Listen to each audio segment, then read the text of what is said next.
Hello viewers hello viewers তোমরা দেখছো PSC আড্ডা। আজকের ক্লাসে তোমাদের স্বাগতম।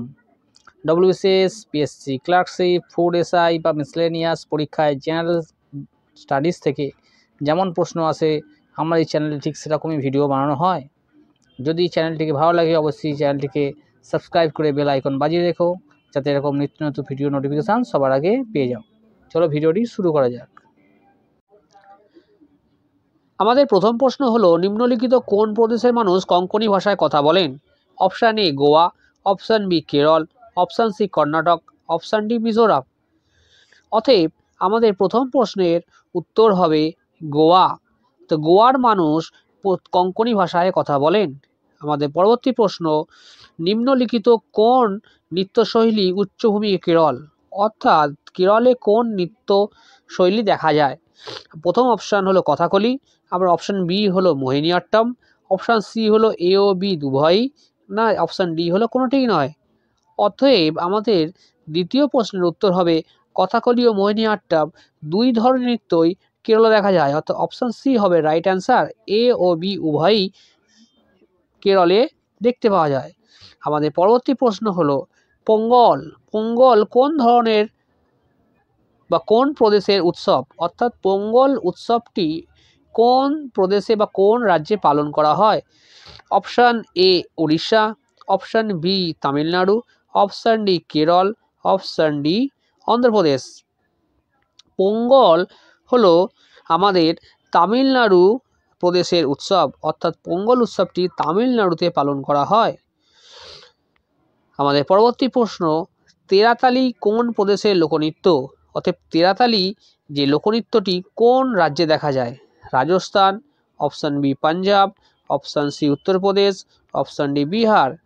অতএব আমার 4 নম্বর প্রশ্নের উত্তর হবে রাজস্থান। রাজস্থানে তেরাতালি লোকনৃত্য দেখা যায়।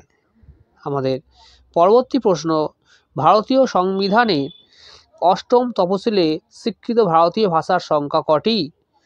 ভারতীয় সংবিধানের অষ্টম তফসিলে স্বীকৃত ভারতীয় ভাষার সংখ্যা হলো 14টি, 18টি, সি 22টি, না ডি 25টি।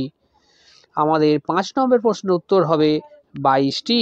অতএব ভারতীয় সংবিধানের অষ্টম তফসিলে স্বীকৃত ভারতীয় ভাষার সংখ্যা হলো 22টি। আমাদের পরবর্তী প্রশ্ন 6 নম্বর প্রশ্ন হলো, অধিকাংশ বৌদ্ধ ভারতবাসী বসবাস করেন কোন অঞ্চলে? অধিকাংশ বৌদ্ধ ভারতবাসী যারা বসবাস করেন ভারতবর্ষের কোন অঞ্চলে? মহারাষ্ট্র ও অরুণাচল প্রদেশে, মহারাষ্ট্র ও মধ্যপ্রদেশে, মহারাষ্ট্র ও গুজরাটে, বিহার ও মধ্যপ্রদেশে। অতএব অধিকাংশ বৌদ্ধ যারা ভারতবর্ষে বসবাস করেন তারা বসবাস করেন মহারাষ্ট্র ও অরুণাচল প্রদেশে। অর্থাৎ অপশান এ হবে রাইট অ্যান্সার, অধিকাংশ বৌদ্ধ ভারতবাসী যারা মহারাষ্ট্র ও অরুণাচল প্রদেশে বসবাস করেন। আমাদের 7 নম্বর প্রশ্নের, কেন্দ্রশাসিত অঞ্চলগুলির মধ্যে কোথায় সাক্ষরতার হার সর্বনিম্ন? ভারতবর্ষে যে কেন্দ্রশাসিত অঞ্চল আছে তাদের মধ্যে চণ্ডীগড়, লাক্ষাদ্বীপ, পুদুচেরি, না দিল্লিতে সাক্ষরতার হার সর্বনিম্ন? অপশান 7 নম্বর প্রশ্নের উত্তর হবে Lakshadweep, option B. Option B হবে রাইট অ্যান্সার, অর্থাৎ লাক্ষাদ্বীপে সাক্ষরতার হার সর্বনিম্ন, যদিও কেন্দ্রশাসিত অঞ্চলগুলির মধ্যে। 8 নম্বর প্রশ্ন, ভারতীয় ভাষাকে মূলত ড্যাশটি শ্রেণীতে ভাগ করা যায়? ভারতীয় ভাষাকে মূলত ড্যাশটি শ্রেণীতে ভাগ করা যায়, 2টি, 4টি, 6টি, না 8টি। আমাদের 8 নম্বর প্রশ্নের উত্তর হবে ভারতীয় ভাষাকে মূলত 4টি ভাগে বা শ্রেণীতে ভাগ করা যায়, অর্থাৎ অপশান বি হলো রাইট অ্যান্সার। আমাদের পরবর্তী প্রশ্ন, ভারতের সবচেয়ে কম জনঘনত্বযুক্ত রাজ্য কোনটি?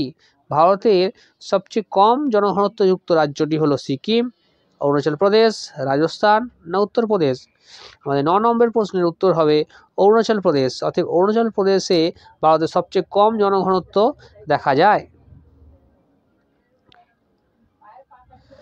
উত্তর পূর্ব ভারতে স্থানান্তর কৃষির নাম কি? ভারতের উত্তর পূর্ব দিকে যে স্থানান্তর কৃষি দেখা যায়, অর্থাৎ এক স্থান থেকে আরেক স্থানে চাষ করা হয়, তারপর আরেক স্থানে চাষ করা হয়, এই স্থানান্তর কৃষির নাম কি? চেনাম, পুনাম, ঝুম না কোনোটিই নয়? আমরা প্রত্যেকে জানি এই প্রশ্নটির উত্তরটি, বেশিরভাগই উত্তর সঠিক দেবে। উত্তর পূর্ব ভারতের স্থানান্তর কৃষির নাম হলো ঝুম। অর্থাৎ ঝুম পদ্ধতিতে বনাঞ্চল কেটে যে চাষ করা হয় তাকে ঝুম পদ্ধতি বলা হয়। চলুন পরবর্তী প্রশ্নটি হলো 11 নম্বর প্রশ্ন। 11 নম্বর প্রশ্নে দেখা যায় ছৌ নৃত্যের জন্য কোন জেলাটি প্রসিদ্ধ? অতএব ভারতবর্ষে যে ছৌ নৃত্য দেখা যায় তথা পশ্চিমবঙ্গে ছৌ নৃত্য বেশিরভাগ জন্য প্রসিদ্ধ হচ্ছে পশ্চিমবঙ্গ। সেই পশ্চিমবঙ্গের কোন জেলায় এই ছৌ নৃত্যটি দেখা যায়? পুরুলিয়া, বাঁকুড়া, বীরভূম, পশ্চিম মেদিনীপুর। পশ্চিমবঙ্গের ছৌ নৃত্য যে জেলায় সবচেয়ে বেশি দেখা যায় তা হলো পুরুলিয়া, অর্থাৎ পুরুলিয়াতে ছৌ নৃত্যের জন্য প্রসিদ্ধ।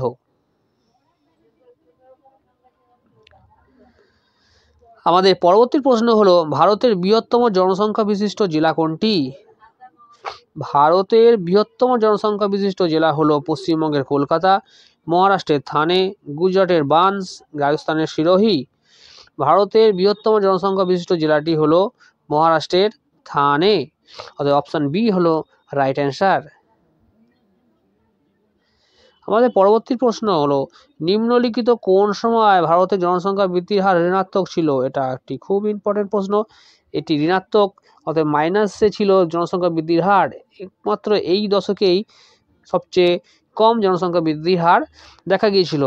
অপশান এ 1911 থেকে 1921, 1991 থেকে 2001, 1931 থেকে 1941, 1951 থেকে 1961। অর্থাৎ 13 নম্বর প্রশ্নের উত্তর হবে 1911 থেকে 1921। নিম্নলিখিত সময় অর্থাৎ 1911 থেকে 1921 পর্যন্ত সময়কালে ভারতের জনসংখ্যা বৃদ্ধির হার ছিল ঋণাত্মক অর্থাৎ মাইনাস।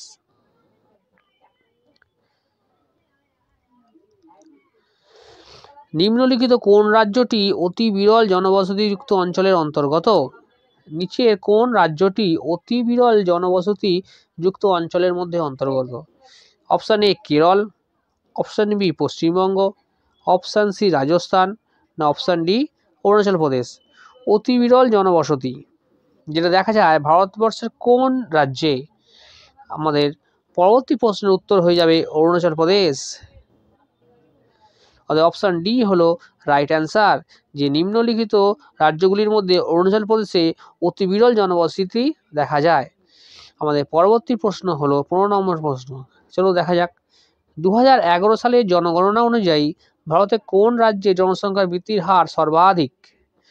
অতএব যে 2011 সালে যে জনগণনা হয়েছিল তাতে ভারতের কোন রাজ্যে জনসংখ্যা বৃদ্ধির হার সর্বাধিক দেখা গিয়েছিল? এক option A Meghalaya, option B Bihar, option C Rajasthan, option D Paschimbanga.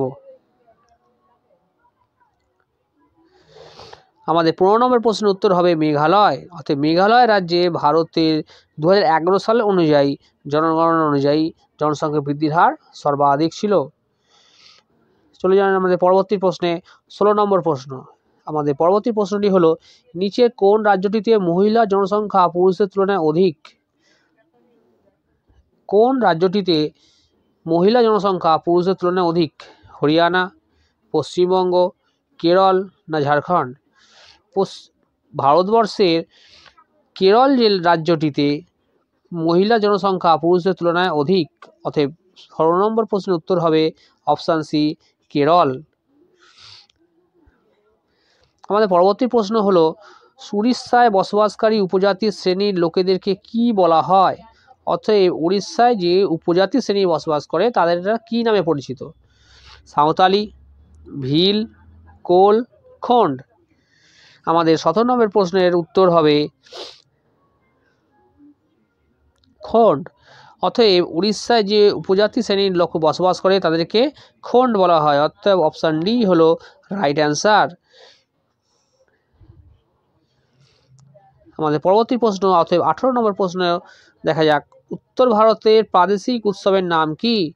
উত্তর ভারতে যে প্রাদেশিক অর্থাৎ কিছু রাজ্য নিয়ে উত্তর ভারতে যে একটি জমজমাট বা জনপ্রিয় উৎসব পালিত হয় সেটি কি? সেটি পোঙ্গল, দীপাবলি, ওনাম, নবরাত্রি। উত্তর ভারতের প্রাদেশিক উৎসবগুলির মধ্যে যে উৎসবটি পালিত হয় তা হলো অপশান বি দীপাবলি। দীপাবলি উৎসবটি উত্তর ভারতে খুবই ধুমধামের সঙ্গে পালন করা হয়, অর্থাৎ উত্তর ভারতে বার্ষিক উৎসবের নাম হলো দীপাবলি। আমাদের পরবর্তী প্রশ্ন 19 নম্বর প্রশ্ন, দেখা যাক কি হয়। সর্বাধিক সংখ্যায় তপশিলি উপজাতির মানুষ কোথায় বসবাস করে? সর্বাধিক সংখ্যায় তপশিলি উপজাতির মানুষ কোন রাজ্যে বসবাস করে? অপশান এ ছত্তিশগড়ে, অপশান বি উত্তরপ্রদেশে, অপশান ডি মধ্যপ্রদেশে, না অপশান ডি অরুণাচল প্রদেশে। অপশান সি মধ্যপ্রদেশে, অপশান ডি অরুণাচল প্রদেশে। অতএব 19 নম্বর প্রশ্নে যে প্রশ্নটি করা হয়েছে তা হলো সর্বাধিক সংখ্যায় তপশিলি উপজাতির মানুষ বসবাস করে সবচেয়ে বেশি ভারতবর্ষের মধ্যপ্রদেশে। অতএব অপশান সি হলো রাইট অ্যান্সার। অপশান সি মধ্যপ্রদেশে সর্বাধিক সংখ্যায় তপশিলি উপজাতির মানুষ বসবাস করেন। আমাদের পরবর্তী প্রশ্ন, আয়তন অনুসারে ভারতের বৃহত্তম রাজ্য কোনটি? অতএব আয়তনের দিক থেকে ভারতের যে সকল রাজ্যগুলি আছে তার মধ্যে সবচেয়ে বৃহত্তম রাজ্য হলো কোনটি? 1 মধ্যপ্রদেশ, 2 উত্তরপ্রদেশ, অপশান সি পশ্চিমবঙ্গ, না অপশান ডি রাজস্থান। আমাদের 20 নম্বর প্রশ্নের উত্তর হবে রাজস্থান। রাজস্থান হলো ভারতবর্ষের আয়তনে বৃহত্তম রাজ্য, অতএব আমাদের ফার্স্ট পজিশন নিয়েছে আয়তনের দিক থেকে রাজস্থান। চলো যাক আমাদের পরবর্তী প্রশ্নে। 21 নম্বর প্রশ্নে বলা হয়েছে ভারতের প্রথম জনগণনা হয়েছিল কত সালে? ভারতবর্ষে যে জনগণনা হয়েছিল সেটি কত সালে? 1851 সালে, 1861 সালে, 1872 সালে, না 1871 সালে। আমাদের পরবর্তী প্রশ্ন দেখা গিয়েছিল 21 নম্বরে ভারতের প্রথম জনগণনা হয়েছিল ভারতবর্ষে, সেটি 1872 সালে। অতএব অপশান সি হলো রাইট অ্যান্সার। ভারতবর্ষে 1872 সালে প্রথম জনগণনা করা হয়েছিল। আমাদের পরবর্তী প্রশ্ন, 2011 সালের জনগণনা অনুযায়ী ভারতে প্রত্যাশিত গড় আয়ু কত বছর? অতএব 2011 সালের অনুযায়ী যে গণনা হয়েছিল তাতে একজন মানুষের প্রত্যাশিত গড় আয়ু এক্সপেক্টেড এজ কত ছিল? 65 বছর, 68 বছর, 70 বছর, না 56 বছর। আমাদের 22 নম্বর প্রশ্নের উত্তর হবে 68 বছর। অপশান বি হলো রাইট অ্যান্সার। অতএব 2011 সালের জনগণনা অনুযায়ী ভারতের প্রত্যাশিত গড় আয়ু ছিল 68 বছর। তো বন্ধুরা, ভিডিওটি কেমন লাগছে অবশ্যই একটি লাইক বা কমেন্ট করে জানিও। যদি ভিডিওটি ভালো লাগে চ্যানেলটিকে অবশ্যই সাবস্ক্রাইব করে সঙ্গে থেকো এরকম ভিডিওর নতুন নতুন ভিডিও পাওয়ার জন্য। আমাদের পরবর্তী প্রশ্ন, ভারতে কোন রাজ্যে নারী শিক্ষার হার সর্বনিম্ন? ভারতে কোন রাজ্যে নারী শিক্ষার হার সর্বনিম্ন? বিহার, ঝাড়খণ্ড, মেঘালয়, রাজস্থান। ভারতের কোন রাজ্যে নারী শিক্ষার হার সর্বনিম্ন? সবচেয়ে কম সংখ্যক মহিলা বা নারী শিক্ষায় অংশগ্রহণ করে বা শিক্ষা লাভ করে থাকে সেটি হলো রাজস্থান। ভারতবর্ষে রাজস্থান রাজ্যে নারী শিক্ষার হার সর্বনিম্ন। আমাদের পরবর্তী প্রশ্ন, নিম্নলিখিত রাজ্যগুলির মধ্যে কোথায় পুরুষ জনসংখ্যার অনুপাতে মহিলা জনসংখ্যা সবচেয়ে কম? অর্থাৎ কোন রাজ্যে পুরুষ জনসংখ্যার অনুপাতে মহিলা জনসংখ্যা খুবই কম দেখা যায়? 1 number option A Arunachal Pradesh, option B Sikkim, option C Tripura, option D Manipur. আমাদের 24 নম্বর প্রশ্নের উত্তর হবে Sikkim. Option B right answer. Sikkim রাজ্যে পুরুষ জনসংখ্যার তুলনায় মহিলা জনসংখ্যা সবচেয়ে কম দেখা যায়। আমাদের পরবর্তী প্রশ্ন হলো ভারতের জনসংখ্যা বৃদ্ধির হার কেমন বা কীরূপ? ভারতের জনসংখ্যা বৃদ্ধির হার কীরূপ? অপশান এ ক্রমবর্ধমান, অপশান বি অপরিবর্তিত, অপশান সি ক্রমহ্রাসমান, অপশান ডি 0। অতএব আমাদের 25 নম্বর প্রশ্নের উত্তর হবে ভারতবর্ষে জনসংখ্যা বৃদ্ধির হার ক্রমহ্রাসমান। অতএব অপশান সি হলো রাইট অ্যান্সার। ক্রমহ্রাসমান মানে ধীরে ধীরে জনসংখ্যা বৃদ্ধির হারটি কমে যাচ্ছে। অতএব মানুষজন এখন অতি অবশ্যই শিক্ষিত হয়েছে এবং যাতে জনসংখ্যা বৃদ্ধির যে হার আগামী দশকগুলোতে দেখা গিয়েছিল, মানুষজন ধীরে ধীরে তাদের সন্তান সংখ্যা কমিয়ে এনে জনসংখ্যা বৃদ্ধির হারকে নিয়ন্ত্রণে আনার চেষ্টা করছে। অতএব বন্ধুরা, ভিডিওটি কেমন লাগলো অবশ্যই লাইক ও শেয়ার করে জানিও। যদিও ভিডিওটি তোমাদের একটুও ভালো লেগে থাকে তাহলে অবশ্যই একটি লাইক দিও। এতক্ষণ ধরে ভিডিওটি দেখার জন্য ধন্যবাদ।